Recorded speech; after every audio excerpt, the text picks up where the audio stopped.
Hey everybody, welcome to Art Recycled. Today we are going to play a game and make some art. Typically I leave this as a sub-lesson. We are going to create some Angry Birds. So what I do is I have kids fold paper into fours and then they design 4 different Angry Birds that take up each box. Basically what each kid gets is they get this template, and I got this from another teacher. I can't even count how many years ago. I don't even remember where I got it from. But there are a lot of templates like this on Teachers Pay Teachers.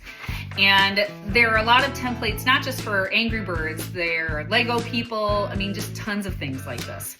And you're going to need a dice for each student. So what we're going to do is we're going to create our birds with chance, right? So I'm going to roll the die, and then depending on what number I get, I'm going to start to build my bird. So I'm going to give you an example of it here, and then you can kind of decide how you want to play a game. You could possibly play maybe with a partner. If you take turns rolling, it's up to you. So here we go. I'm going to start with my white paper. What I'm going to do is I'm going to fold the top down first and crease. And then I'm going to take this paper again and fold it again like this. And then I'm going to open. And as you can see, now I have 4 boxes. And your birds could go this way or this way, doesn't matter.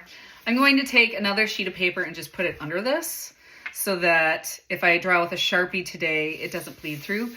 I have my students draw with pencil first and then Sharpie all their birds at the end. So here we go. I have my wacky bird drawing template here and I have my dice. So let's say I go ahead and draw or roll my dice, and I'll start in this one first. And I rolled a 5. So that means for the body, I would go all the way over for the 5 to the 5 category, and that's what I rolled. So that's what I'm going to draw first. And I'm going to draw the body nice and big. All right, so now I'm in the second category. I'm going to the eyes. I'm going to roll. I get a 1. Go to the 1 column here. The eyes look like that. So I'm going to draw that to the best of my ability. All right, next roll. Go into the beaks. 6. Now 6 says your choice. That means that you could pick any one in this row that you want. I actually really like that mouth. So that beak is what I'm going to draw. This goes up, over and around. Now I'm on the wings.